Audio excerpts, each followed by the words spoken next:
নবীর ভালোবাসায় জীবন দিয়েছিল, যাদের কলিজা সেদ্রু হয়ে রক্ত জরে জামা কাপড় লাল হয়ে জীবন দিয়েছিল, নবীজি বলেছিলেন তোমরা তাদেরকে দাফন করো, গোসলও দিও না, কাফনও পরাইও না, এই রক্ত মাখা জামা কাপড় সহ দাফন করো।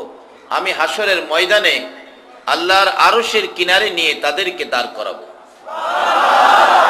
নবীর ভালোবাসায় জীবন দিলে, রক্ত মাখা অবস্থায় যদি ভালোবাসার বিনিময়ের জন্য আল্লাহর দরবারে দাঁড় করানো হবে, আমার মন বলে আজকে যারা এই ঝড় বৃষ্টির দিনে নবীর ভালোবাসায় বসার ভালো ব্যবস্থা না থাকার পরেও আপনারা বসে গেছেন, যদি একটু কাদা মাটি বৃষ্টির পানি আপনার জামা কাপড়ে লেগেও যায়, এই নবীর ভালোবাসার বিনিময়ে ওই রক্ত ভিজা জামাওয়ালাদের সাথে বৃষ্টির ভিজা জামাওয়ালাদেরকে দাঁড় করাইয়া দিবে। সেই ভাগ্যটা আজকে আপনাদের কখন হয়েছে? যখন আজকের এই কমিটি দুঃসাহসিক ভূমিকা নিয়ে এই বৃষ্টির দিনে মাহফিলের আয়োজন করেছে। আজকে যাদের প্রচেষ্টায় এত বড় আয়োজন, আমরা তাদের জন্য দোয়া করি, আল্লাহ তাদের হায়াত দেখ, সকলে বলুন আমিন। তবে আপনারা সকলেই মুসলমান, যারা আজকের মাহফিলে ওয়াজ শুনতে আসছেন, আপনারা ওয়াজ শুনতে আসছেন, যেখানে বসে ওয়াজ শুনবেন, কোরআন হাদিসের আলোচনা শুনবেন। আমার নবী বলেছে কোরআন হাদিসের আলোচনার স্থানটা একটা বেহেশতের বাগান হয়ে যায়। আমার নবীর কথা সত্য না মিথ্যা? আপনারা এখন কোথায় বসে আছেন? বিশ্বাস হয়? অনেকে মনে মনে কইতেছে হুজুর আমরা তো নামাজই করি না, আমরা কি বেহেশতের বাগান? নামাজ পড়েন নাই এমন মানুষ আছেন না এখানে? হুজুর আমরা এই বছরের একটা রোজাও রাখি নাই, আমরাও কি বেহেশতের বাগানে ঢুকতে পারছি? আসলে আমরা যে নবী পাইছি, এই নবীর উম্মত, বেহেশতের বাগানে ঢুকা এটা কোনো ব্যাপার না। তো এই মাহফিলে আপনারা আসবেন, যে মাহফিলটা বেহেশতের বাগান নবীজি ঘোষণা দিয়েছেন। আল্লাহ বলেন ফেরেশতারা, কে নামাজি, কে বেনামাজি, কে রোজদার, কে রোজা রাখে নাই, এগুলি আজকে দেখা লাভ নাই। নবী যখন এই মাহফিলটাকে বেহেশতের বাগান ঘোষণা দিয়েছে, এই বেহেশতের বাগানে ঢুকার আগে আগে তোমরা গেটে দাঁড়িয়ে থাকো, আমার বান্দার যত গুনাহ আছে এগুলি নিয়ে তো বেহেশতের বাগানে যাওয়া যাবে না, তোমরা গুনাহগুলি তোমাদের কাছে রাইখা দাঁড়ায় থাকো, আমার বান্দারা নিষ্পাপ অবস্থায় বেহেশতের বাগানে ঢুকো। আজকের প্যান্ডেলে যারা আছেন আপনারা এখন নিষ্পাপ, সকলের গুনাহগুলো ফেরেশতাদের কাঁধে। যদি এখানে ধৈর্যের সহিত বসে আলোচনা শুনতে থাকেন, ফেরেশতারা গেটে থেকে উনাফেনা করতে থাকে, আল্লাহ তোমার বান্দার গুনার ভার আমি সহ্য করতে পারি না। গুনাহ যে কত ওজন আমরা তো জানি না, আমরা তো টের পাই না। একটা গুনাহগার যখন জমিনের উপর দিয়ে হাঁটে, জমিন দোহাই সারে, আল্লাহ এই পাপী আর কতদিন আমার উপরে হাঁটবে, আমি তো সহ্য করতে পারি না। ফেরেশতারা গুনার বোঝা নিয়ে, আপনার আমার গুনার বোঝা নিয়ে টিসিবি গেটে দাঁড়িয়ে আছে। যখন মাহফিলে বসে ঘন্টার পর ঘন্টা চলছে, আপনারা যান নাই, ফেরেশতারা বলে আল্লাহ আর সহ্য হয় না, তোমার বান্দার গুনাহ আমরা রাখতে পারি না। আল্লাহ বলেন কি করবে? তারা যখন আসতেই আসে না, তোমরা এই গুনাহগুলি নিয়ে কর্ণফুলী নদীতে ফেলে দিয়ে আসবে। মোনাজাত শেষে বাহির হয়ে যাবেন নিষ্পাপ, পরিষ্কার। হুজুরে বুঝবো কিভাবে? বাড়ির যাওয়ার পথে যদি দেখেন একজন আরেকজনের সাথে কথা বলে, আজকে বৃষ্টির মধ্যে মাহফিলে আসলাম, ভালো লাগলো, মনটা শান্তি লাগতেছে, তাহলে আপনি নিশ্চিত হবেন গুনাহগুলি এইভাবে মাফ পেয়ে গেছে। কারণ রাসূল যেটাকে বেহেশতের বাগান বলেছে, রাসূলের পবিত্র ঘোষিত এই বাগানটার পবিত্রতা রাখতে যায়া এইভাবেই আমার আল্লাহ মাফ করে দিয়েছে। বৎসরে একটা মাস, সারাটা মাস আপনাদের জন্য বেহেশতের দরজা খোলা রাখে। আদম আলাইহিস সালাম থেকে শুরু করে ঈসা আলাইহিস সালাম পর্যন্ত কোন নবীর উম্মতের জন্য এই সুযোগটা নাই। শুধু আপনারা যারা আখিরি নবীর উম্মত, আপনারা যারা আখিরি নবীর উম্মত, কথাটা ভালো করে বুঝবেন, আপনারা যারা আখিরি নবীর উম্মত, আল্লাহু আকবার বলুন। কোন নবীর উম্মত? আখিরি নবী চিনছেননি? আল্লাহ নিজে নামের সাথে যার নাম মিশায়া কালিমা বানাইছে। আল্লাহ নিজের নামের সাথে আরশের মধ্যে যার নাম লেখাইছে, সেই নবী হলো আমাদের নবী। যেই নবীর নামের কালিমা সকল নবী রাসূলগণকেও পড়াইছে, সে নবী। আজকে সে নবীর উম্মত হয়ে আসাতেই বেনামাজিকেও বেহেশতের বাগানে ঢোকার অধিকার দিয়েছে। অন্য কোন নবীর উম্মতকে এই অধিকার দেওয়া হয় না।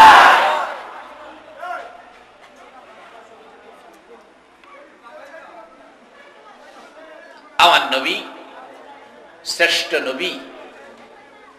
সে নবীর উম্মতের জন্য বৎসরে একটা মাস বেহেশতের দরজা পুরাটা মাস খোলা থাকে। বলুন তো এই মাসটা কোনটা? সবাই বলতে হবে মাশাআল্লাহ। যদি আপনারা জানেন তাহলে আমারে দাওয়াত দিলেন কি লিখে?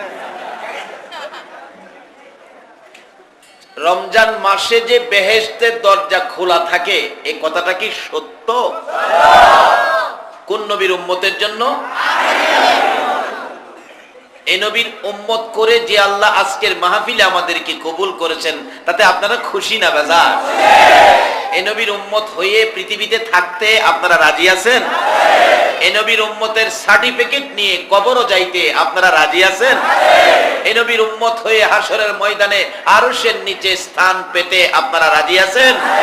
তাহলে কিছু কাজ করতে হবে, কিছু কাজ, বেশি কিছু না, অল্প কাজ আসবো সামনে।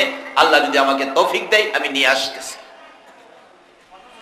শুধু বেহেশতের দরজা খোলা রাখে আখিরি নবীর উম্মতের জন্য, এটাও শেষ না, আরো বাকি রয়েছে। তো বেহেশতের কথাই তো কইবেন, দেখেন না কি করে।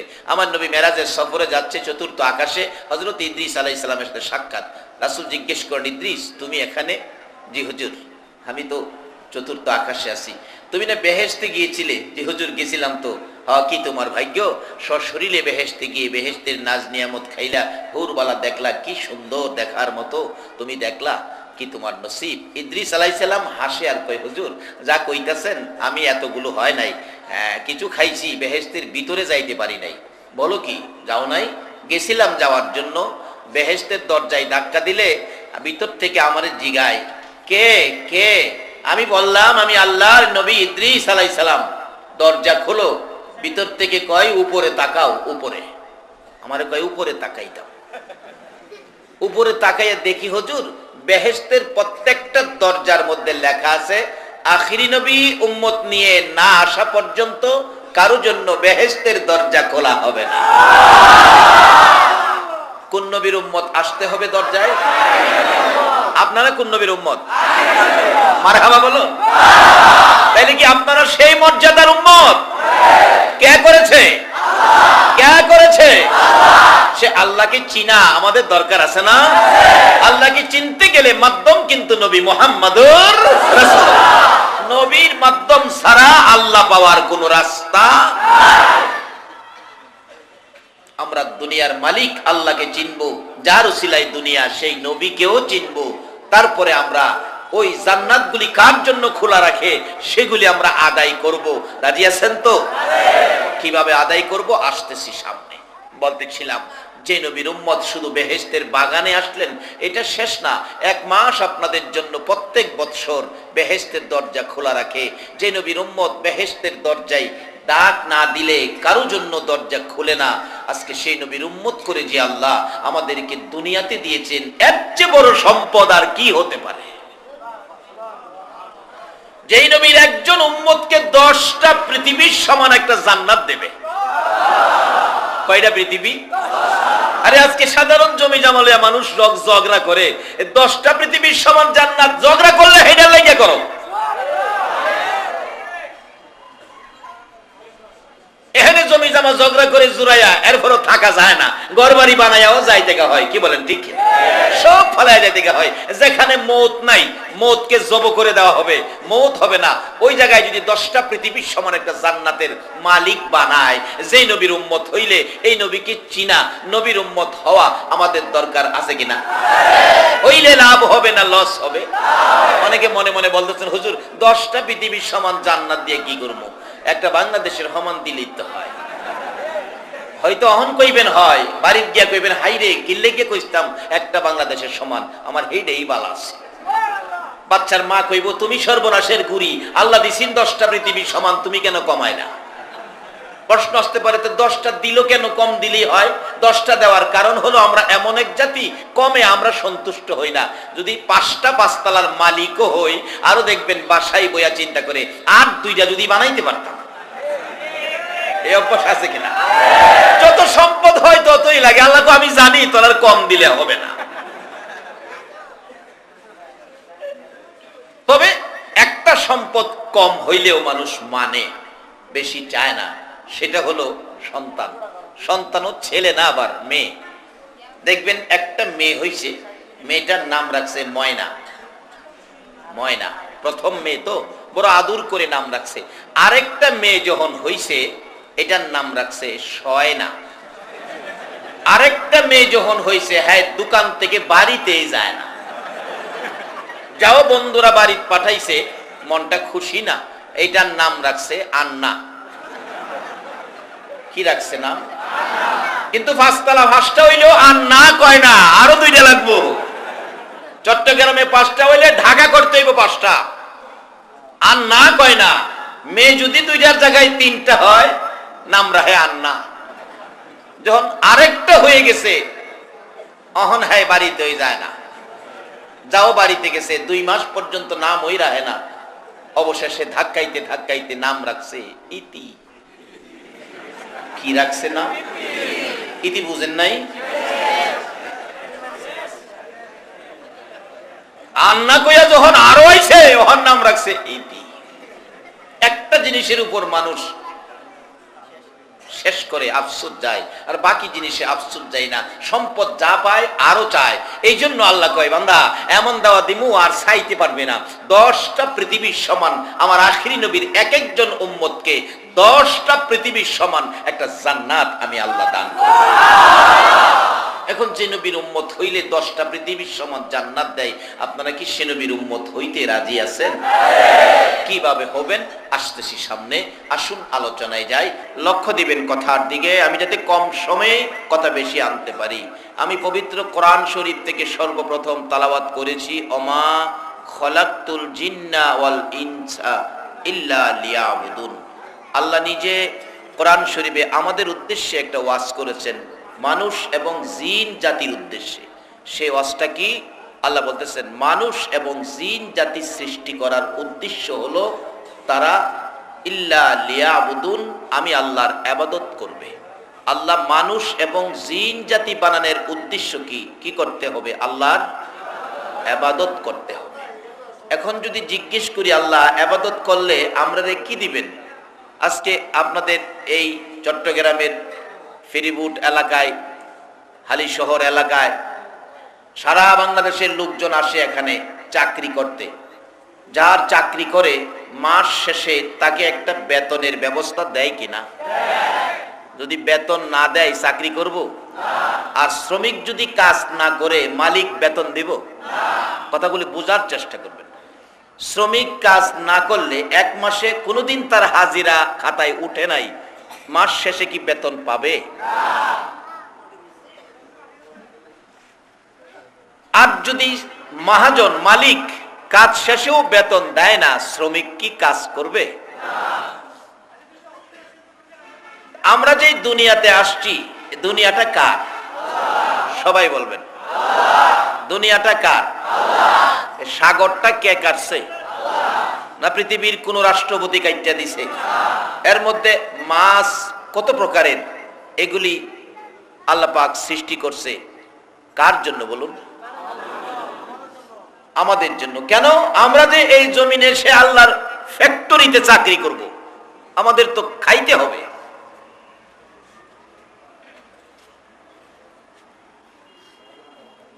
যদি আমরা চাকরি করি, একটা মহাজন মালিক যদি মাস শেষে, গার্মেন্টসের মালিক মাস শেষে শ্রমিকের বেতন দেয়, আমরা যারা এই পৃথিবীতে আছি, পৃথিবীর মালিক বলেছে তোমাদেরকে দুনিয়াতে পাঠাইছি আমার কাজের জন্য। এই কাজ যদি আমরা করি, আল্লাহ কি আমাদের কিছু দিবে না? লন জিগাই, আল্লাহ আমরা কাজ করলে আমাদের কি দিবেন? লন জিগাই। অন্য নবীর উম্মতেরা আবার এগুলি জিগাইবার সাহস পাইছে না। এই সাহস থাকলে আখিরি নবীর উম্মতের আছে। এটা আল্লাহই দিছে সাহস। কোরআন শরীফ, ওয়াইজা সাআলাকা ইবাদি আন্নী ফাইন্নী করিব। আল্লাহ ডাকে, নবী গো আমার বান্দারা কি আমার কথা জিগায়? নবীরে যে কয় আমার বান্দারা আমার কথা জিগায়, আমারে তালাশ করে, আপনি বলে দিয়েন আমি তাদের নিকটে আছি। আল্লাহ বলে আপনাদের নিকটে আছে। আচ্ছা, আল্লাহ যে আপনাদের নিকটে আছে কোরআন শরীফই কইছে, আপনারা কি মানেন? এরপরেও কিন্তু বেজাল করেন, বুঝালেন? এরপরও বেজাল করেন। আখিরি নবীর উম্মতের চরিত্রে বেজাল থাকার কথা। এই নবীর উম্মত যারা হইছেন, আর কি চান? এর চেয়ে বড় কোনো বাজেট তো আল্লাহ দুনিয়াতে করে নাই। এত বড় বাজেট আখিরি নবীর উম্মত, তারপরও আপনার চরিত্রে বেজাল থাকার কথা।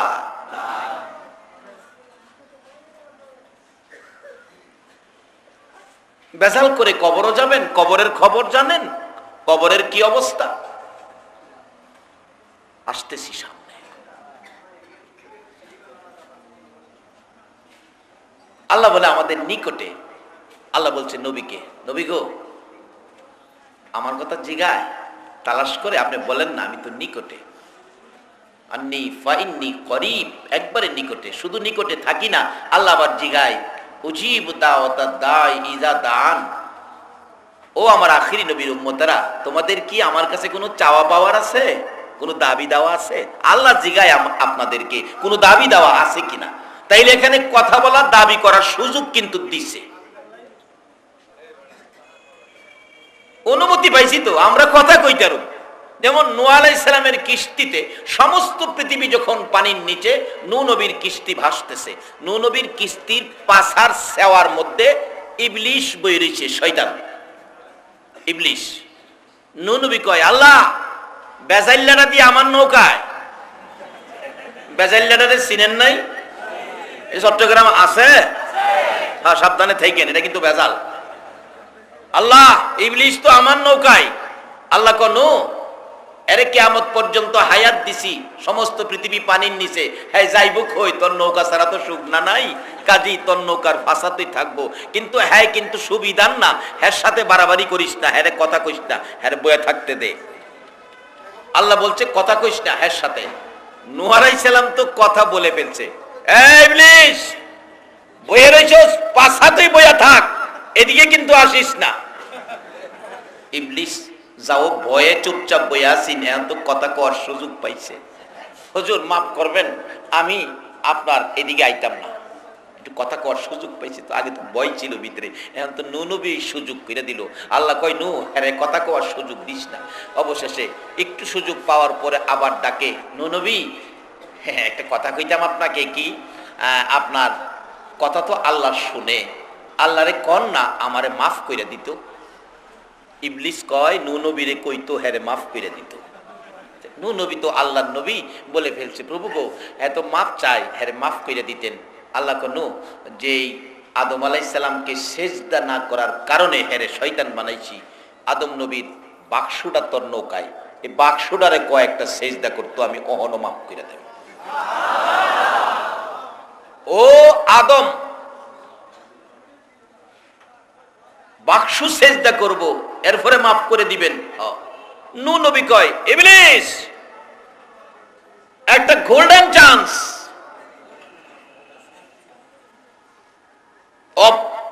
অপূর্ব সুযোগ, এই বাক্সটারে সেজদা করলে বলে মাফ করে দিব। ইবলিশ কয়, বুঝালই। কিছুক্ষণ পরে কয়, আসলটার ওই সেজদা করছি না, আর বাক্সরে করতাম।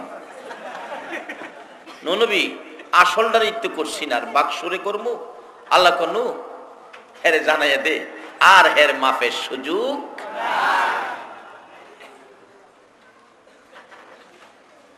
ফাসার সেওয়াত বইয়াছেন চুপচাপ, নবী কথা কওয়ার সুযোগ দিছে। ইবলিস যদি সুযোগ পায়া কিছু কথা কইতারে, আর সরাসরি আল্লাহ আমাদেরকে কথা বলার অধিকার দিছে, আমরা কি জিগাইতে পারবো না? আল্লাহ তোমার ফ্যাক্টরির কাজ করলে আমরা কি দিবা? আজকে আদায় করবো তো। জিন্দাবাদ জিন্দাবাদ নবীর সেনা, জিন্দাবাদ জিন্দাবাদ জিন্দাবাদ নবীর সেনা। আমল করো নামাজে রোজা, কায়েম করো সুন্নিয়াত। আমল করো নামাজে রোজা, কায়েম করো সুন্নিয়াত। জিন্দাবাদ জিন্দাবাদ নবীর সেনা, জিন্দাবাদ জিন্দাবাদ জিন্দাবাদ নবীর সেনা, জিন্দাবাদ। নবীর জন্য হও রে পাগল, ওহে নবীর আশিক সকল। নবীর জন্য হও রে পাগল, ওহে নবীর আশিক সকল। পার করিবে দয়াল নবী রোজ হাসরে ফুল সিরাত। পার করিবে দয়াল নবী রোজ হাসরে ফুল সিরাত। জিন্দাবাদ জিন্দাবাদ নবীর সেনা, জিন্দাবাদ জিন্দাবাদ জিন্দাবাদ নবীর সেনা, জিন্দাবাদ। আমল করো নামাজে রোজা, কায়েম করো সুন্নিয়াত। আমল করো নামাজে রোজা, কায়েম করো সুন্নিয়াত। জিন্দাবাদ জিন্দাবাদ নবীর সেনা, জিন্দাবাদ জিন্দাবাদ জিন্দাবাদ নবীর সেনা, জিন্দাবাদ। ও নবীর উম্মত, চিনছো কি কোন নবীকে জান্নাতে নেওয়ার ইঞ্জিনিয়ার বানাইছে? যেই নবী নিজের সুখের জন্য কিছুই করতে রাজি। কার সুখের চিন্তা করে বলো? আমার আল্লাহ একদিন প্রশ্ন করে, বন্ধু তুমি উম্মতের জন্য এত পাগল, তোমাকে একটা প্রশ্ন, তুমি কি আমার জান্নাত নিবা না তোমার উম্মত নিবা? প্রশ্নটা কি? জান্নাত নিবা নাকি উম্মত নিবা? আচ্ছা আপনারা দেখি প্রশ্নের জবাবটা কি দিতে পারেন। নবী কি জান্নাত নিব না উম্মত নিব? নবীজি সবসময় কান্নার সুর ছিল, ইয়া রাব্বি হাবলি উম্মতি। আল্লাহ আমার উম্মত আমারে দাও। আমারে দাও মানে হেবা করে দাও। দেখবেন জমি জামার মধ্যে এক কিসিমের দলিল আছে, অন্য অন্য দলিলে দলিল করছে এটার বিরুদ্ধে 3 মাসের মধ্যে পেনশন করা যায়, কিন্তু কোন দলিল যদি হেবা দলিল হয় এর বিরুদ্ধে কোনো পেনশন চলে না। আল্লাহ বলছে, বন্ধু তুমি কি আমার জান্নাত নিবা না তোমার উম্মত নিবা? নবীজি কয়, আল্লাহ আমার উম্মত আমারে দাও, তোমার জান্নাত আমার দরকার নাই। আমার আল্লাহকে, বন্ধু দেখি এবার তুমি কি আমারে নিবা না তোমার উম্মত নিবা? আমার নবী কিছুক্ষণ চুপ করে থেকে কয়, আল্লাহ আপনি তো আমার বন্ধু হিসাবে আছেন, থাকবেন, যাইবেন কই? আমারে ফালায় যাইবার জায়গা নাই। আল্লাহ গো আমার উম্মত আমারে দিয়ে দেন। যে নবী উহুদ পাহাড় স্বর্ণ বানায়া দিব, কিন্তু উম্মতে পাবে না বিধায় নিতে রাজি না। জান্নাতের সুন্দর পোশাক মেরাজের সফরে যাবে, আমার উম্মতে না পাইলে এই পোশাক আমি নিতে রাজি না। আচ্ছা এমন দরদি নবীকে যদি নবী নির্বাচনে দাঁড়ায়, একটা ভোট দিতেন না? দিবেন? দিবেন?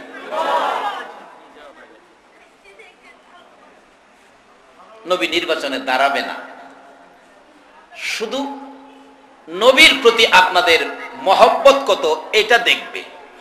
নবীর মহব্বত ভালোবাসার অর্থ হবে কি? নবীর পক্ষে থাকা, নবী যে কাজগুলি পছন্দ করে নাই এই কাজগুলি বাদ দেওয়া, নবী যে কাজগুলি পছন্দ করেছে এই কাজগুলি করা।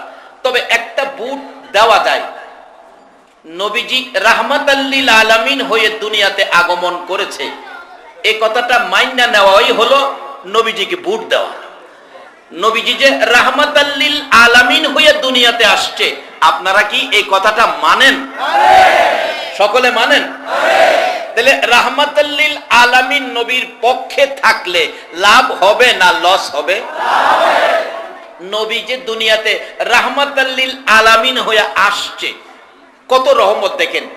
কিতাবে আসছে নবীজি রবিউল আউয়ালে 12 তারিখ সোমবার সুবে সাদেক দুনিয়ার জমিনে কদম মোবারক রাখার সাথে সাথে রহমতের নবীর কদমের বরকতে সমস্ত পৃথিবীকে আমার আল্লাহ মসজিদের মতো নবীর কদমের বিনিময় পবিত্র বলে ঘোষণা করে দিয়েছে। এই নবী যেই মুহূর্তে আসার পরে সমস্ত পৃথিবীর জমিন পবিত্র হলো, এই মুহূর্তটা আলোচনা করার নাম হলো মিলাদ। এটা আলোচনা করার নাম কি? এই মিলাদ কি আপনারা মানতে রাজি আছেন? এটাই হলো নবীকে ভোট দেওয়া। মিলাদ মানতে আপনারা রাজি আছেন? অনেকে বলবে মিলাদ তো কোরআন হাদিসে নাই। আপনারা জিজ্ঞেবেন বাবা মিলাদ শব্দের অর্থ কি? দেখবেন সেই বলবে মিলাদ শব্দের অর্থ নবীর জন্ম বৃত্তান্ত আলোচনা। এখন সেই আবার বলবে নবীর জন্ম বৃত্তান্ত আলোচনা, আবার সেই বলে মিলাদ তো নাই। আচ্ছা, এই কয় আছে আবার হেই কয় নাই, তাহলে এতে কি বোঝা যায়? এই লোকটার কি ব্রেন ঠিক আছে?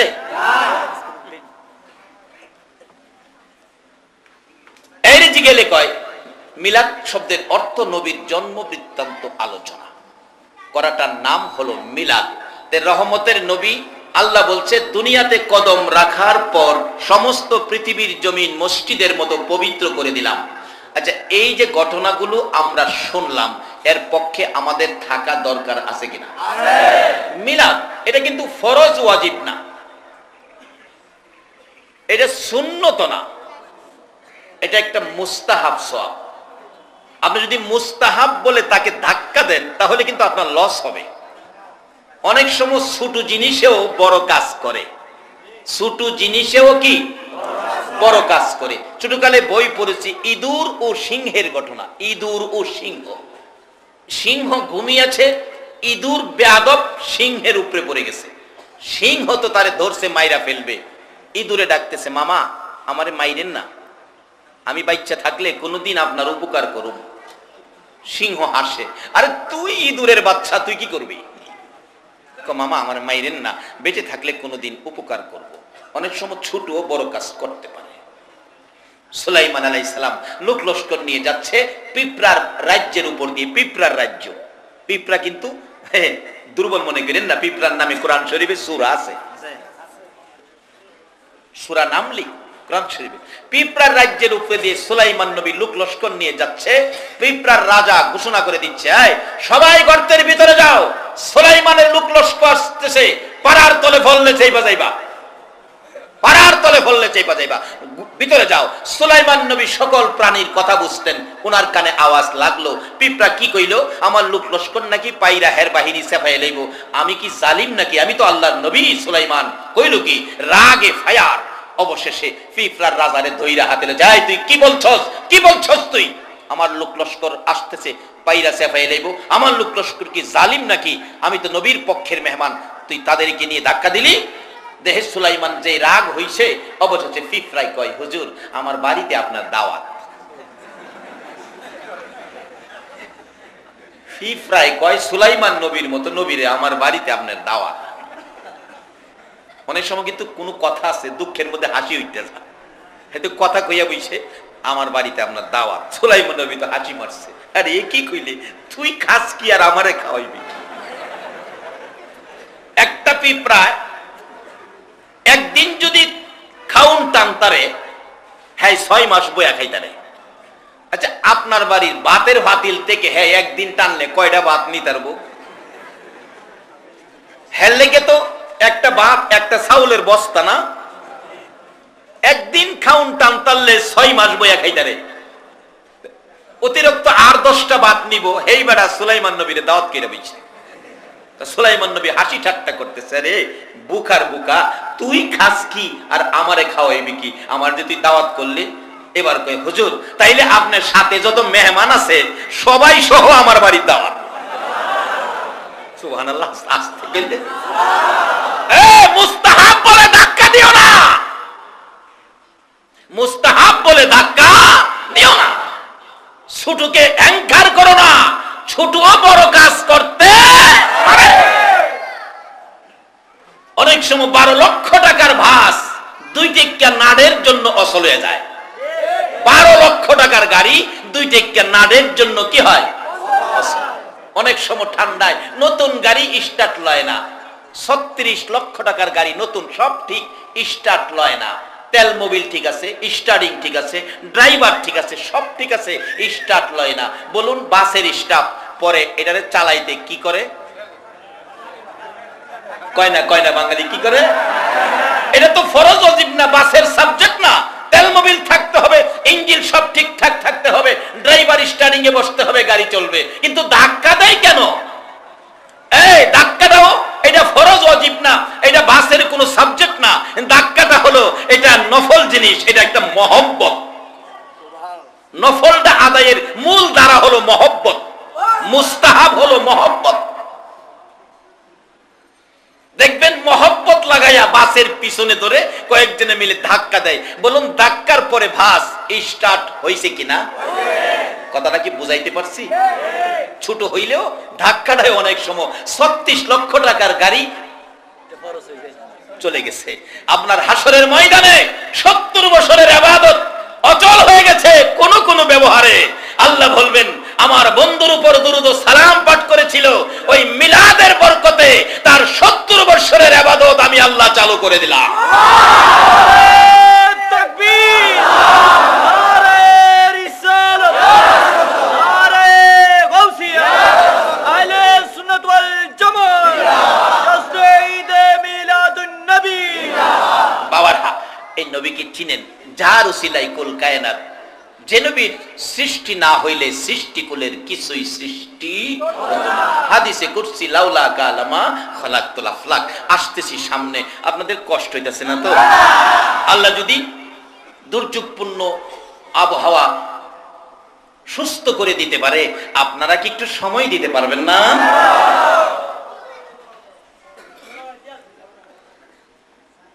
মিলাদ, মিলাদুন নবী, এটা অন্য কোন নবীর শানে মিলাদ হয় না, শুধু আমাদের নবীর শানে।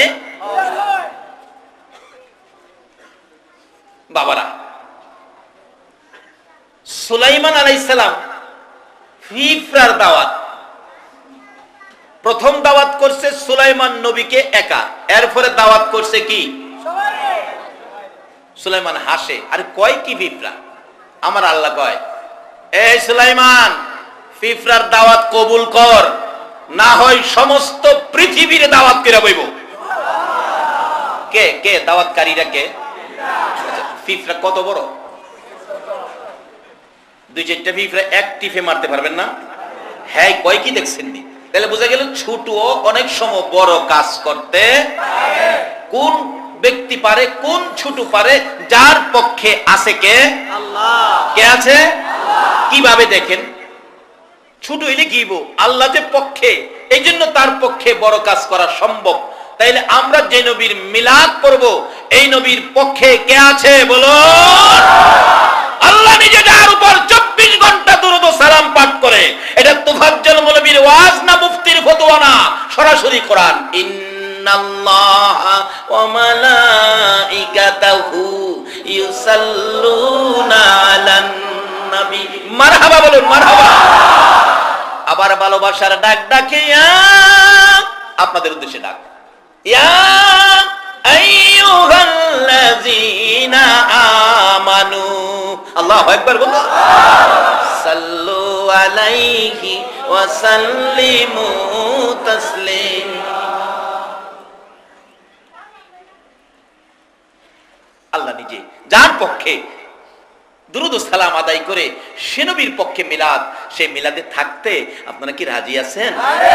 সে মিলাদের পক্ষে থাকলে বাজেট কি আসতে পারে? বাস্তবে আসুন, হালিমাতুস সাদিয়ার জীবনী। আমার নবী দুনিয়াতে আগমন করেছে। আরবের প্রথা ছিল মক্কার কোন সম্ভ্রান্ত ভদ্র পরিবারের ছেলে মেয়ে জন্ম হলে তায়েব থেকে লোকের এসে নিয়ে যায়, লালন পালন করে তার বিনিময়ে কিছু পায়। হালিমাতুস সাদিয়া বলেন মক্কা নগর ঘরে ঘরে ঘুরি, আমি গরিব বলে আমাকে দেখে কেউ সন্তান দিতে রাজি না। দুর্বল সোয়ারি পিছে পড়ে যায়, কোনোদিন আইসা সন্তান আদি পায় না। আমেনার ঘরের দরজায় ধাক্কা দিয়ে ডাক দিলাম, কে আছো ঘরে? আমেনা বলেন, আছি আমি। তোমার সন্তান আদি আছে কি আমাকে দেওয়ার মতো? আছে তো, বাবারে পাঠাও। ও হালিমা, আমার সন্তানের বাবা নাই, এতিম। হালিমা বলেন, বুঝি ফেলেছি, এতিম বলে বুঝি তোমার সন্তানটা এখনো বুঝি কেউ নিল না। বলুন, এতিম নবীকে যারা নিবে তাদের দাম বাড়বে না কমবে? এতিম নবীর পক্ষে যারা যাবে তাদের ভাগ্য ভালো হবে না খারাপ হবে? হালিমাতুস সাদিয়ার জীবনে খুলুন। হালিমাতুস সাদিয়া বলেন, আমি ডাক দিলাম, আমেনা গো, এতিম বলে যখন কেউ নেয় না, আমাকে গরিব বলে যখন কেউ সন্তান দেয় না, একটু দেখে যাই নেই বা না নেই তোমার সন্তানটা কেমন। যাইতেছি বাড়ির ভিতরে, আমি দেখি আমি যেন রহমতের সাগরে ভাসতেছি।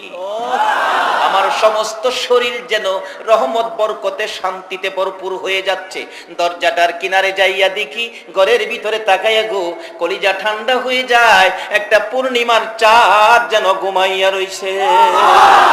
দরজাটাই দাঁড়াইয়া ডাক দিলেন, ও আমেনা, এ কি তোমার এতিম সন্তান? আমেনা দুইটা চোখের পানি ছেড়ে দিছে। হালিমা রে, বারবার আমার এতিম রে এতিম বলিস না, আমার কলিজার টুকরা সন্তানের এতিম বললে আমি বড় কষ্ট পাই রে হালিমা। এবার হালিমাতুস সাদিয়া দরজায় দাঁড়াইয়া সুন্দর চেহারার দিকে তাকাইয়া গুনগুন গুনগুন করে গান গায়, আরে মা আমিনার কুলে দেখো চাঁদ উঠেছে। বলুন, মা আমিনার কুলে দেখো চাঁদ উঠেছে, যাহারি প্রেমেতে জাহান পয়দা হয়েছে। আইরে যাহারি প্রেমেতে জাহান, মা আমিনার নয়ন মনি সৃষ্টি কুলের সেরা যিনি। মা আমিনার নয়ন মনি সৃষ্টি কুলের সেরা যিনি, যিনি পরি ফেরেশতারা সব পাগল হয়েছে, যিনি পরি ফেরেশতারা সব পাগল হয়েছে, যাহারি প্রেমেতে জাহান পয়দা হয়েছে। হায়রে যাহারি প্রেমেতে জাহান পয়দা হয়েছে। হালিমাতুস সাদিয়া বলেন, আমি আর সহ্য করতে পারি না, দৌড়াইয়া যাইয়া শিশু নবীকে কুলে নিলাম। মহিলারা দেখবেন তাদের চরিত্র হলো সুন্দর, বাচ্চা কাচ্চা দেখলে এটাই না কুলে নেয়, দুই গালে চুমো দেয়। হালিমাতুস সাদিয়া বলেন, আমি যাইয়া টাই না কুলে নিলাম, দুই গালে চুমো দিলাম। আমার নবী, শিশু নবী আমার দিকে তাকাইয়া মুস্কি মুস্কি হাসে। মিলাদুন নবীর পক্ষে গিয়েছে হালিমাতুস সাদিয়া, আর যার পক্ষ দেখে আমার নবী মুস্কি মুস্কি হাসে। আল্লাহু আকবার। আজকে কারা গো এই মাহফিলের আয়োজন করেছো? সোনার মদিনার দিকে অন্তরের চক্ষু খুলে দেখো গো, আমার নবী রওজা থেকে মুস্কি মুস্কি হাসতেছে। দয়ার নবী, মায়ার নবী, শিশু নবী হালিমাতুস সাদিয়ার দিকে তাকাইয়া মুস্কি মুস্কি হাসে। হালিমাতুস সাদিয়া বলেন, শিশু নবীর পক্ষে, মিলাদুন নবীর পক্ষে দুইটা হাত বাড়াইয়া যখন শিশু নবীকে কোলে নিলাম, আল্লাহর কসম আমার স্তনে দুধ ছিল না, দুধ শুকিয়ে গিয়েছিল। এই নবী কোলে নেওয়ার পর মিলাদুন নবীর বরকতে আমার শুকনা স্তনের মধ্যে দুধের জোয়ার এসে গেছে। শুধু দুধের জোয়ারি শেষ নয়, দুর্বল সোয়ারি ছিল। আমি শিশু নবী কুলে লইয়া দুর্বল সোয়ারির কাছে যাওয়ার সাথে সাথে দেখি সোয়ারি মোটা তাজা হয়ে গেছে। শুধু এটাই শেষ নয়, আমি সোয়ারির উপর শিশু নবী নিয়ে চড়ে বসার পর দেখি আকাশের মেঘের টুকরা এসে আমাদের মাথার উপর ছায়া দিতেছে। আল্লাহু আকবার। শুধু এটাই শেষ নয়, মিলাদুন নবীর বরকত, শিশু নবীর বরকত। আমি শিশু নবী লইয়া যখন তাইফের দিকে রওনা হলাম, সকালবেলা সন্তানাদি লইয়া সবল সোয়ারিতে উঠে যারা বিদায় হয়ে তাইফের দিকে রওনা হয়েছিল, আমি বিকালবেলা শিশু নবী লইয়া দুর্বল সোয়ারিতে উঠে যখন রওনা হলাম, কিছুক্ষণ হাঁটার পর দেখি গো সকলের আগে আগে আমি হালিমা তাইফে পৌঁছে গেছি। সেই নবীকে চিনা আমাদের দরকার আছে কিনা? যেই ইবাদতে জান্নাত দিব, আল্লাহ বলছে এই ইবাদত বুঝাইবার ইঞ্জিনিয়ার হলো নবী মুহাম্মদুর রাসূল। এখন এই নবীর তরিকা, এই নবীর আদর্শ ছাড়া কোনো ইবাদতে আল্লাহর জান্নাত পাওয়ার কোনো সুযোগ নাই। আল্লাহ বলেছে অমাইয়ুতির রাসূল ফাকাদ আতাআল্লাহ, তোমরা আমার এই রাসূলের কথাগুলি মানো, তাইলেই হবে আমি আল্লাহর কথা মানা। কেন? রাসূলকে আমি যা বলাইছি রাসূল তাই বলছে, নিজে বানায়া কোনো কথা বলে নাই। রাসূলের কথাটাই হলো আমি আল্লাহর কথা। সুবহানাল্লাহ। কোন রাসূলকে এই সুযোগ সুবিধা দিলেন? যাকে লকব দিলেন সকল সৃষ্টির জন্য রহমত। আচ্ছা, আমাদের নবী আল্লাহর ঘোষণায় সকলের জন্য রহমত। আপনাদের মনে কি কয় নবী কি? গাছগাছরার জন্য নবী, পশু পাখির জন্য নবী, সকল প্রাণীর জন্য নবী বাবারা। আর আমাদের জন্য কি গজব? আমাদের জন্য হায় হায়। নবীরে চিনেন রহমত পাবেন, নবীরে চিনেন রহমত পাবেন। রহমত হিসাবে নবীরে যদি ঘরে নিতে পারেন, দেখেন না বাজেট কি। হযরত জাবের রাদিয়াল্লাহু তাআলা আনহুর জীবনী, খন্দকের জিহাদে আমার নবীর সঙ্গে জাবেরও ছিলেন। নবী নিজেও খন্দকের জিহাদের মাঠে মাটি কুদাল দিয়ে বেলসা দিয়ে মাটি কাটতেছিলেন, নবী নিজেও কাটেন। 3 দিন পর্যন্ত পরিশ্রম। কেন? খাল খনন করতেছিল, যাতে শত্রুরা মদিনায় আক্রমণ করবে গোরা নিয়ে সরাসরি ঢুকতে না পারে। এই জন্য খাল খননের নির্দেশ। রাসূল নিজেও এই কাজে ছিলেন, খাল খনন কাজে। 3 দিন হয়ে গেলেও পেটের খিদায় জাবের ডাকতেছে, ইয়া রাসূলুল্লাহ, পেটের খিদা সহ্য করতে পারি না, নবী গো, আমার আর কষ্ট সহ্য হয় না, আমার চেহারা পরিবর্তন হয়ে গেছে খিদার যন্ত্রণায়, মাটি কাটার পরিশ্রম। রাসূল কয়, জাবের, আমারও তো খিদা লাগছে। হুজুর, আপনারও খিদা? বলেন কি? আমি জাবের না খায়া মইরা যাইতে পারি, আপনার খিদা আমি মাইনা নিতে পারি না। একটা দৌড় দিয়ে বাড়িতে গেছে। গরিব মানুষ ছিলেন জাবের। বিবি গো, আমি জিহাদে যাওয়ার সময় তোমাকে খাওনের ব্যবস্থা করে দিয়ে গিয়েছিলাম, কারণ কতদিন থাকতে হয় ময়দানে, এই জন্য তোমার খাবারের ব্যবস্থা এক্সট্রা দিয়ে গেছিলাম। তুমি কি সব খাবার খেয়ে ফেলছো? বিবি বলেন, স্বামী, না সব খাই নাই তো, 1 সা পরিমাণ আটা আছে। বিবি, তুমি কি পারবি এই আটাটুকুন আমার নবীর জন্য রুটি বানায়া দান করতে? এমন ভাবে মদিনার মহিলারা পর্যন্ত নিজের সন্তানের চাইতে আমার নবীকে ভালোবাসা দিয়েছিল। জাবের রাদিয়াল্লাহু তাআলা আনহু বলেন, বিবি গো, পারবি নি গো বিবি, তোমার খানার বাজেট থেকে আমার নবীর জন্য কিছু রুটির ব্যবস্থা করতে? জাবেরের বিবি কয়, স্বামী, আল্লাহর কসম, আর একটা কণা আটাও আমি খাবো না, সবগুলো আটা রাসূলের জন্য ওয়াকফ করে দিলাম। রুটি বানাও। আবার ডাকতেছে জাবের, বিবি, রুটি যে বানাবি, তরকারি কি করবে? তরকারি ছাড়া রুটি কিভাবে খাবে? জাবেরের বিবি বলেন, স্বামী, আমি অতি সে রাসূলের পক্ষে বসতে আপনারা রাজি আছেন? বিবি, ঠিক আছে, তুমি রুটি বানাও, গোশত রান্না করো, আমি রাসূলকে নিয়ে আসি। জাবের দৌড়ে যায় আস্তে করে বলছে, ইয়া রাসূলুল্লাহ, আমি গরিব মানুষ, আপনি না খাইয়া কষ্ট করবেন, আমি জাবের না খাইয়া মরতে পারি, রাসূলের কষ্ট সহ্য করতে পারি না।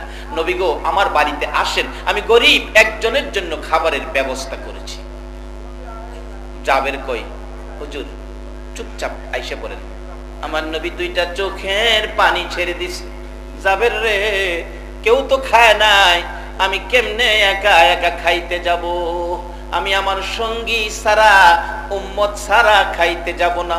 যেই নবী উম্মত ছাড়া জান্নাতেও যাবে না, যেই নবী দরবারে নবীর প্রাণ প্রিয় বিবি আম্মা জান আয়েশা সিদ্দিকা প্রশ্ন করেছিলেন, ইয়া রাসূলুল্লাহ, জীবনে কত জায়গায় মাইর খেয়েছেন?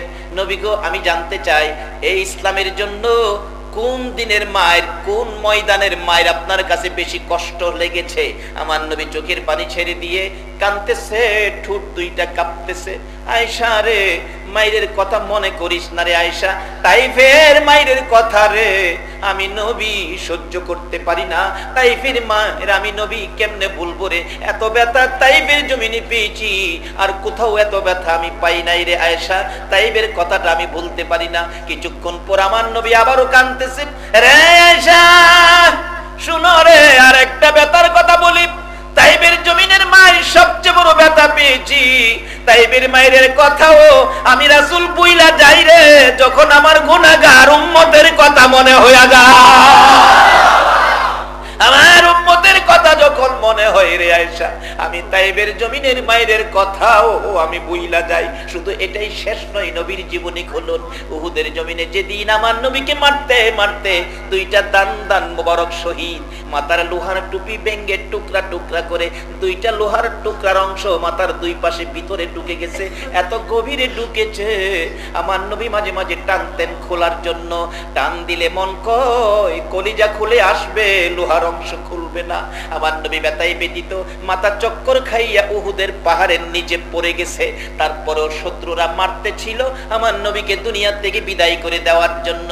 এমনি সময় হযরতে জিবরাইল এইভাবে দুইটা হাত বাড়াইছে, প্রভু গো তোমার বন্ধুর কষ্ট সহ্য করতে পারি না। দুইটা হাত বাড়াইয়া নবীকে কুলে উঠাইয়া টান দিয়ে তাদের সামনের থেকে সরাইয়া নিয়ে আসছে, উহুদ পাহাড়ের মাঝামাঝি নিয়ে গেছে। একটা উহুদ পাহাড়ের মাঝামাঝি নিয়ে জিবরাইল বড় একটা পাথরের সামনে দাঁড়াইয়া ডাকছে, এরে উহুদের পাথর, উহুদের পাহাড় রে, দেখ এই নবী যদি না হইতো তোরা কি হইতে? আমিও তো হইতাম না, কুল কায়নাত হতো না। দেখ কি মায়ের নবীকে মারছে রে, জ্ঞান ফিরতেছে না, একটু বিছানার ব্যবস্থা করে দাও, আল্লাহর বন্ধুকে শুয়াইয়া রাখি। জিবরাইল বলেন, এই বলে পরিচয় দেওয়ার সঙ্গে সঙ্গে দেখি লম্বা একটা পাথর ফাইটা তুলার মতো নরম বিছানা হইয়া যায়। জিবরাইল ওই বিছানার মধ্যে আমার নবীকে শুয়াইয়া মাথার পাশে বসে আছে, নবীর জ্ঞান ফিরতেছে না। অনেকক্ষণ পর নবীজির জ্ঞান ফিরলে চক্ষু মোবারক খুলে ডান দিক বাম দিক তাকাইলে জিবরাইল ডাকতেছে, ইয়া রাসূলুল্লাহ ভয় পায়েন না, আমি জিবরাইল আপনাকে পাহাড়ের উপরে নিয়ে আসছি, আর কেউ আপনাকে মারবে না। আমার নবী ডাকে, জিবরাইল আমারে তো পাহাড়ের উপরে নিয়ে আইছো, আমার উম্মতের খবর কি রে জিবরাইল? আমার সাহাবীদের অবস্থা কি? সাহাবীদের কি অবস্থা, কেমন আছে তারা? জিবরাইল বলেন, ইয়া রাসূলুল্লাহ সাহাবীদের খবর পরে নেন, আপনার খবর আমাকে আগে দেন, আমি অপেক্ষায় আছি। আপনার দান দান মোবারক শহীদ, দাঁত ভাঙ্গা ব্যথা কেমন লাগে আমার কাছে বলুন, আমি আল্লাহর কাছে পৌঁছাবো। হুজুর মাথা ভাঙ্গা ব্যথা গো কেমন লাগে আমার কাছে বলুন, আমি আল্লাহর কাছে পৌঁছাবো। আমার নবী কান্দে, জিবরাইল রে আমার দাঁত ভাঙ্গা ব্যথা কেমন লাগে জিজ্ঞেস করলি, মাথা ভাঙ্গা ব্যথা কেমন লাগে জিগাইলি, আমার উম্মতের ব্যথা কেমন লাগে জিগাইলি না রে? জিবরাইল শুনে যাও, দাঁত ভাঙ্গা ব্যথা মাথা ভাঙ্গা ব্যথার চাইতে রে আমার গুনাহগার উম্মতের ব্যথা বেশি। যে নবী এত ব্যথায় ব্যতীত হওয়ার পরেও নিজের ব্যথা গোপন করে উম্মতের ব্যথা প্রকাশ করে, বলুন এই নবী খন্দকের জিহাদের মাটি কাটার পরিশ্রমের সাহাবীদেরকে রেখে একা একা নবী জাবেরের বাড়িতে খাইতে যাইব? কথাটা কি বুঝাইতে পারলাম? নবীজি কই, জাবের আমি একা কেমনে খাবো রে আমার সঙ্গীদেরকে রেখে? হুজুর আমি যে গরিব মানুষ, একজনের খাবারের আয়োজন করেছি। রাসূল কই, যাবেন চিন্তা করিস না, আমি একজনের খাবার 3000 মেহমান লইয়া খামু। এটা একমাত্র ওই নবী ওই পারবে যে নবীর নামে লকব হলো রাহমাতাল লিল আলামিন। সেই নবী হলো জান্নাতে যাওয়ার ইবাদত শিক্ষা দেওয়ার ইঞ্জিনিয়ার।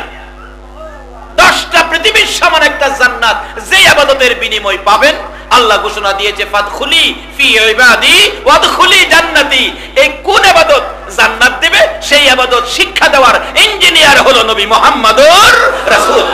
কিভাবে আসতেছি সামনে, আপনাদের কষ্ট হইতেছে না তো?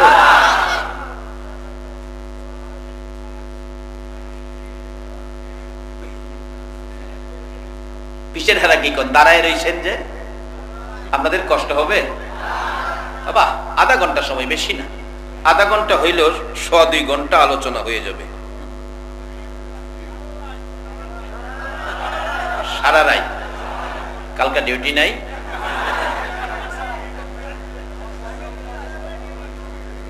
সারা রাত ওয়াজ শুনবে, মাশাআল্লাহ, আল্লাহু আকবার। সারা রাত কইছেন তো?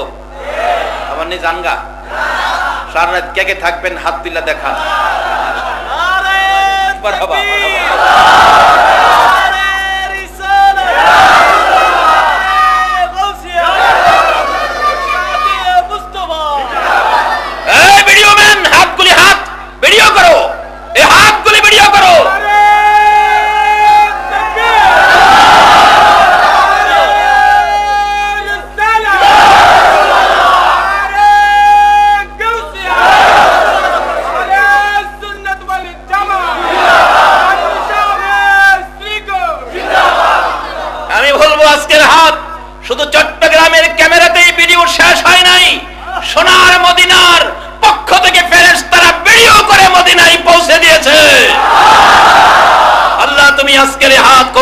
সকলে বলো না আমি।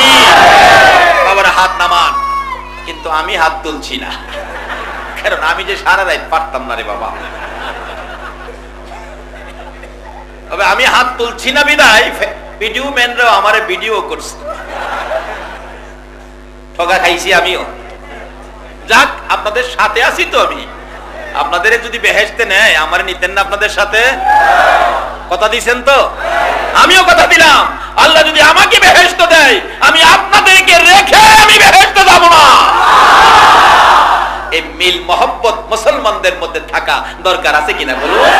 বাবা হিংসা দূর করে দিয়েন, মিল মহব্বত রাখেন। রাসূল বলেছে কুল্লু মুসলিমুনা ইখওয়াতুন, কিন্তু মুসলমান হইতে গেলে নবীর সাথে সম্পর্ক আছে কিনা এটা মাপ দিয়া লইয়েন। নবীর মহব্বত ছাড়া, নবীর সাথে সম্পর্ক ছাড়া সুরত থাকতে পারে, মুসলমান হতে পারে না।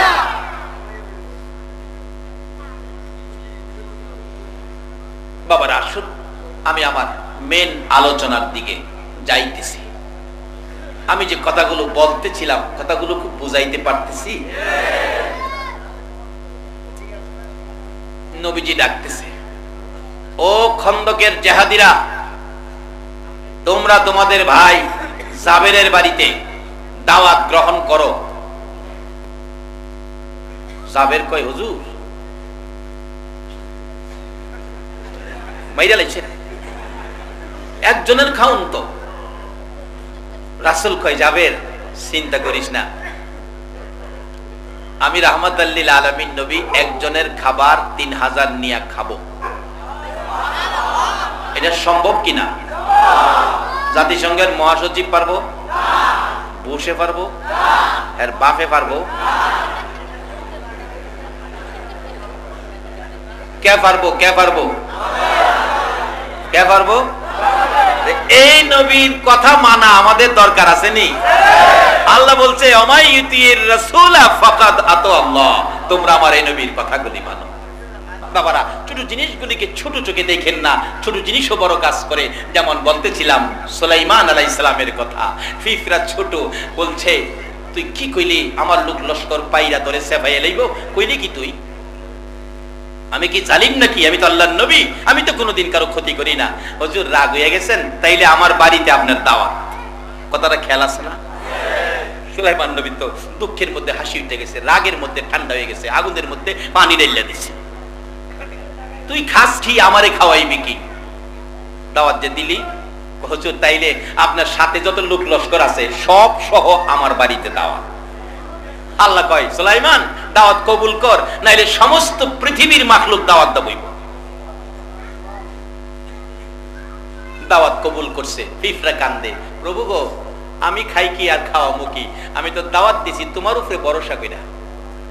ফিফরা যদি আল্লাহর উপরে ভরসা করতারে, আর আমরা আল্লাহর শ্রেষ্ঠ সৃষ্টি, আমরার শ্রেষ্ঠ সৃষ্টি, আল্লাহর শ্রেষ্ঠ মাখলুক, আমরা কি আল্লাহর উপর ভরসা করতে পারি না? কিন্তু খালি খালি করলে হবে না, নবীর আদর্শ লয়ে করতে হবে। আল্লাহ আমি তো দাওয়াত দিয়ে লাইছি, আমি খাওয়াম করতে, আমি একদিন খাওন টানলে 6 মাস খাইতারি, একদিন টানলে না 6টা ভাত নিতারুম, 6টা ভাতের বেশি টাইনা নিতে পারতাম না, ও 6টা গম নিমু, এর বেশি কি নিমু? আমি এই 6টা গম টাইনা নিলে 1 বছর খাইতারুম, 6 মাস খাইতারুম। মানে এই সুলাইমান নবীর লোক লস্কর সহ আমি খাওয়ামু করতে আমার কি ক্ষমতা আছে? আমি তো তোমার উপরে ভরসা করে দাওয়াত দিয়ে লাইছি। আল্লাহ চিন্তা করিস না, ব্যবস্থা করতেছি। জিবরাইল একটা প্লেট খাবার বেহেশতের থেকে পাঠাইয়া দে, আর ফিফরারে কইস এক সাইডেতে যাতে বিসমিল্লাহ ব্যবহার করে সুলাইমান নবী খাওয়াইতে শুরু করে। কি ব্যবহার করে? এই বিসমিল্লাহ পৃথিবীতে আইতো না যদি আমরা নবী না আইতো। সুবহানাল্লাহ বলুন। এই সমস্ত জিনিস সবগুলি বাজেট তো আমাদের জন্য। বিপদে পড়ছে যে কেহারারে কিছু দিছে, বেহেশতের খাউন এক প্লেট দিছে, এটার থেকে বিসমিল্লাহ করে কাইতে কাইতে খাওয়াইতে শুরু করছে। সুলাইমান নবী সহ তার সকল মেহমান খাওয়ার পরেও এখনো 4 ভাগের 1 ভাগ খাউন শেষ হয়েছে। এই আল্লাহ এখনো আছে কিনা বলুন? এই আল্লাহ আমরার রহমতের নবী দিছে, বলুন আমরারে কম দিছে না বেশি দিছে? এই রহমতের নবী করে নিতে আপনারা রাজি আছেন? রাজি থাকার অর্থই হবে নামাজে দাঁড়ায়া যাওয়া। এই নামাজের জন্য নবী মাইর খাইছে, নামাজের জন্য নবী মাথা ফাটাইছে, নামাজের জন্য নবী গলার চিবা খাইছে, গলার ফাঁস লাগাইছে। এই মহব্বতে কেউ যদি নামাজ গড়ে নেন, সেই যেন রাসূলকে ঘরের মধ্যে ঢুকাইবেন। বাবারা আসুন আজকের মাহফিল থেকে এই আলোচনাগুলো আমরা বাড়িতে নেই, মিলাদুন নবীর পক্ষে থাকি, নবীকে জান্নাতে যাওয়ার ইঞ্জিনিয়ার হিসাবে মাইনা নেই, রহমতের নবী হিসাবে মাইনা নেই।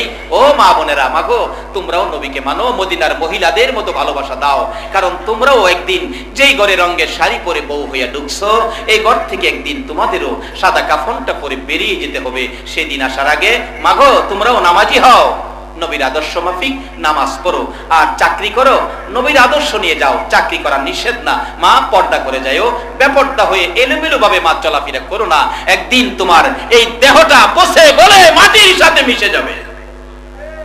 কাজী সেদিন আসার আগে নবীর আদর্শ, নবীর দেখানো রাস্তায় এই দেহটাকে পরিচালিত করো। মনে যা চা তা করো না গো মা, পর্দার সহিত চাকরি করো। পেটের দায়ে চাকরি করতে আসছো, নিষেধ নাই, কিন্তু পর্দা ছাইরো না, নবীর বিধান, নবীর তরিকা, নবীর আদর্শ ছাইরো না। আল্লাহ আমাদের সকলকে আজকের আলোচনা আমল করার তৌফিক দেখ, সকলে বলুন আমিন। আসুন, যে নবীর উপর আল্লাহ নিজে দুরুদ ও সালাম পাঠ করে, এই নবীর উপর দুরুদ ও সালাম ইমানদার হয়ে কোরআনের ভাষায় পাঠ করতে কি আপনারা রাজি আছেন? আসুন তো দেখি, আনামি সালাম।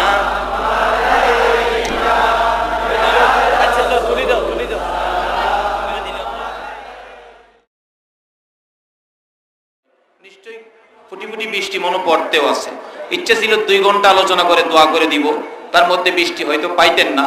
এখন আলোচনা একটু লম্বা হয়ে গেছে, আলোচনা লম্বা হওয়াতে হয়তো বৃষ্টি আবার কিছুটা পড়তেছে। এখন দোয়া করব, আর দোয়ার আগে আপনাদের কাছে একটা আবদার আমি না করে পারছি না। আপনাদের চট্টগ্রাম থেকে বহু সহযোগিতা আমি পেয়েছি, সকলে দোয়ায় শরীক হন। আল্লাহুম্মা আমিন। রব্বানা যালামনা আনফুসানা ওয়া ইল্লাম তাগফির লানা ওয়া তারহামনা লানাকুনান্না মিনাল খাসিরিন। রব্বিরহামহুমা কামা রাব্বায়ানি সাগীরা। রব্বুল আলামিন, জানি না কিভাবে তোমারে ডাকবো, জানি না কিভাবে ডাকলে জীবনের গুনাহ ক্ষমা পাবো। মাবুদ, তোমার আদরের বান্দা বান্দি লইয়া গো এই গভীর রাত্রে তোমার শাহী দরবারে হাত বাড়াইছি। মাবুদ, সারা পৃথিবীর অফিস আদালত, দোকানপাট, ব্যবসা বাণিজ্যের কলকারখানা সবকিছু বন্ধ হয়ে গেছে গো। সকলের দরজা বন্ধ, কোর্ট কাছারির দরজা বন্ধ, তুমি আল্লাহর মায়ার দরজা তুমি তো বন্ধ করো নাই গো আল্লাহ। যার প্রেমে সব বানাইছো, ওই নবীর উম্মত লইয়া তোমার মায়ার দুয়ারে দুটো করে হাত বাড়াইলাম। আল্লাহ গো, জানি দুনিয়ায় থাকবো না, তারপরেও শয়তানের দুকাই পড়ে, দুনিয়ার মায়ায় পড়ে যত গুনাহ করেছি, আজকের মাহফিলের উসিলাই আমাদের সকলের জীবনের গুনাহগুলো ক্ষমা করে দাও। আয় মাবুদ, মাবুদ গো, একবারে খালি হাত বাড়াই নাই গো আল্লাহ। রাত্র 2:45 বাইজা গেছে, তারপরেও তোমার আদরের বান্দারা বসে আছে, 2টা হাত তোমার কাছে বাড়াইছে, একবারে খালি হাত বাড়াই নাই। তুমি যার প্রেমে সব বানাইছো, যার উপর দুরুদ ও সালাম পাঠ করতেছো, ওই নবীর উপর দুরুদ ও সালাম আমরা মদিনা পাঠাইছি গো আল্লাহ। আমাদের দুরুদ ও সালাম গুলো পাখির মতো উড়াইয়া উড়াইয়া দয়ার নবী মায়ার নবীর কদম মুবারকে পৌঁছাইয়া দাও। ইয়া আল্লাহ, দুরুদ ও সালাম উসিলা করে, আজকের মাহফিল উসিলা করে আমাদের জানা অজানা, ইচ্ছা অনিচ্ছা সকল গুনাহগুলো ক্ষমা করে দাও। আল্লাহ গো, আরেকটা দরখাস্ত করি, তুমি রাগ হইও না গো আল্লাহ। তুমি যদি রাগ হও, তোমার বান্দার মনের দুঃখ কে শুনবে? আমি জানি না হাজার হাজার মানুষের মধ্যে কার মনে কি দুঃখ, কার মনে কি ব্যথা, কার মনে জানি দুঃখ। হুজুর, আমরার মা নাই গো, আমরার মা নাই। কার মনে জানি ব্যথা, হুজুর আমরার বাবা নাই, বাবা নাই। কে জানি হাত বাড়াইছে মায়ের অভাবী, কে জানি হাত বাড়াইছে বাবার অভাবী। কত সন্তানেরা চট্টগ্রাম চাকরি করে ঈদের ছুটিতে বাড়িতে যায়, ভৈরব বাস স্ট্যান্ডে, ভৈরব রেল স্টেশনে দেখেছি নাইমা নাইমা রিক্সা করে বাড়িতে যাবে, 2টা চোখের পানি ছেড়ে ছেড়ে কান্দে। রিক্সাওয়ালা প্রশ্ন করে, কি দুঃখে কান্দেন ভাইজান, কোত্থেকে আসছেন? রিক্সাওয়ালা, রে চট্টগ্রামে চাকরি করি রে, ঈদের ছুটিতে বাড়িতে আসছি। কান্দেন কেন? রে রিক্সাওয়ালা, তোমার কি মা আছে? জি ভাইজান, আমার মা আছে। তোমার কি বাবা আছে? হ, আমার বাবা আছে। আমি কান্দি, তোরা তো মা বাবা লইয়া ঈদ করবি রে রিকশার ড্রাইভার। চট্টগ্রাম থেকে ছুটিতে বাড়িতে আসলাম ঈদ করার জন্য। আমি কারে লইয়া ঈদ করব রে? আমার মা নাই, আমার বাবাও নাই। এ মায়ের অভাবী, বাবার অভাবী, কে জানি হাত বাড়াইছে গো আল্লাহ। যে বাবা সন্তানের জন্য কত দরদি, যদি শুনছে বাবা সন্তান ঈদের ছুটিতে আসবে, রেল স্টেশন যাইয়া বাবা দাঁড়াইয়া রইছে। রাত্র 10টা বাজছে, ট্রেন আইসা গেছে, কিন্তু এই ট্রেনে আদুরের সন্তান আসে না। বাবা কানতে কানতে বাড়িতে রওনা হয়েছে। বাড়ির কাছাকাছি যাইয়া দেখে মা দরদি আম গাছের নিচে দাঁড়াইয়া এতিমের মতো কান্দে, চোখের পানি ছেড়ে ছেড়ে ডাকে, মাবুদ গো, আমার বাবা কোন সময় বাড়িতে আসবে গো? যতক্ষণ সন্তান বাড়িতে না যাইতো, মা দরদি দরজাটা খুইলা বিনাইয়া বিনাইয়া কান্ত। এই দরদি মা কার জানি দুনিয়ায় নাই, ওই বাবা কার জানি দুনিয়ায় নাই রে আল্লাহ। এই মুহূর্তে ওই সকল মা বাবার কবর জান্নাতের বাগান বানাইয়া দাও। আরে জান্নাতের মালিক, তোমার জান্নাত কার জন্য রাখছো?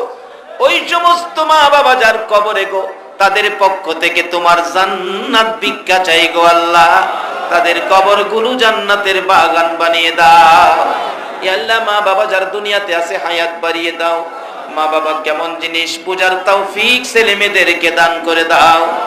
ইয়া আল্লাহ, খাস করে দাদা দাদি, নানা নানি, শ্বশুর শাশুড়ি, আলিয়া আওলাদ, বংশধর, মই মুরব্বী, পাড়া প্রতিবেশী, খানদানবাসী, মহব্বতী যারা কবরে, চট্টগ্রামের জমিনের নিচে, ইয়াল্লাহ হালি শহরের জমিনের নিচে, সারা বাংলার জমিনের নিচে, সারা পৃথিবীর জমিনের নিচে যত মুমিন মুমিনাত ঘুমিয়ে আছে, সকলের কবর জান্নাতের বাগান বানাইয়া দাও। মাবুদ গো, আজকের মাহফিলের আয়োজন যারা করেছে গো, কে গো এ সন্তানের মা, কে তোমরা এ সন্তানের বাবা? এত বড় মাহফিলের আয়োজন যারা করেছে, আল্লাহ তাদের এই কষ্ট, তাদের মাহফিল কবুল করে লাও। এই মাহফিলের উসিলায় তাদের বংশধর্ময় মুরব্বী যারা কবরে কাজ করে, এই মহল্লার থেকে যাদের নাম ঘোষণা করা হয়েছে দুয়ার দরখাস্তের জন্য, তাদেরকে সহ সকলের কবর জান্নাতের বাগান বানায়া দাও। ইয়া আল্লাহ, আজকের মাহফিল কমিটির আমার সাথে সাক্ষাতের জন্য কয়েকবার গিয়েছে, প্রভু গো, তার মনের সকল আশা পুরা করে দিও গো আল্লাহ। ইয়া আল্লাহ, ইসমাইল ভাই সহ তার কমিটির সকলের বংশধর, খানদানবাসী, মই মুরব্বী যারা যেখানে আছে, ইয়া আল্লাহ দুনিয়ার জমিনে সকলকে হায়াত বাড়াইয়া, বিপদ আপদ থেকে বাঁচাইয়া, রহমত বরকত শান্তি দ্বারা ভরপুর করে দাও গো আল্লাহ। আমাদের মধ্যে যারা অভাবী, অভাব দূর করে দাও। যারা বিমারি, বিমার সেবা করে দাও। ইয়া আল্লাহ, যারা ব্যবসা করে ব্যবসায় বরকত দাও। যারা চাকরি করে পদোন্নতি দান করে দাও। ইয়া আল্লাহ, শ্রমিক ভাইদের রুজি রোজগারে বরকত লাগাইয়া দাও। ইয়া আল্লাহ, খাস করে আমাদের মধ্যে যাদের ছেলে নাই ছেলে দাও, যাদের মেয়ে নাই মেয়ে দাও। যাদেরকে ছেলে মেয়ে দিয়েছো, সকলের ছেলে মেয়েদেরকে নেক হায়াত দিয়ে সুশিক্ষায় শিক্ষিত করে বাপ মার কলিজা ঠান্ডা করে দিও গো আল্লাহ। ইয়া আল্লাহ, খাস করে আমাদের মধ্যে যাদের ছেলেরা ভাইয়েরা বিদেশ থাকে, সহি সালামতে রাখো। যারা বিদেশ যাবে মনের আশা পুরা করে দাও। ইয়া আল্লাহ, খাস করে আজকের মাহফিলে দূর দূরান্ত থেকে যারা উপস্থিত হয়েছে, মাহফিল শেষে যারা যেখানে যাবে সহি সালামতে পৌঁছাইয়া দিও গো আল্লাহ। ইয়া আল্লাহ, মা বোনদেরকে রাবিয়া বস্তির মতো বানাইয়া দাও। যুবকদেরকে খালেদের মতো বানাইয়া দাও। সাদা দাড়িওয়ালা মুরব্বিগণকে আবু বকর সিদ্দিকের মতো কবুল করে দাও গো আল্লাহ। ইয়া আল্লাহ, খাস করে আমাদের মধ্যে যারা হাত বাড়াইছে, আল্লাহ গো, যারা নামাজি, নামাজ কবুল করে দাও গো আল্লাহ। যারা নামাজ পড়ে না, নামাজ পড়ার তৌফিক দিয়ে দাও গো আল্লাহ। সুমন নামের একটা ছেলে অ্যাক্সিডেন্টের রোগী, আল্লাহ তাকে সুস্থ করে দেয়, হায়াত বাড়িয়ে দাও আল্লাহ। আজকের মাহফিলে যারা কষ্ট করে বসে আছে, বসার জায়গা নাই, দাঁড়িয়ে আছে, আল্লাহ এই কষ্টের বিনিময় সকলকে তুমি দয়ার নবীর একদিন ঘুমের ঘরে স্বপ্নে দেখাইয়া দাও। কষ্টের বিনিময় আর কিছু চাই না, তোমার নবীর একদিন দেখাইয়া দাও।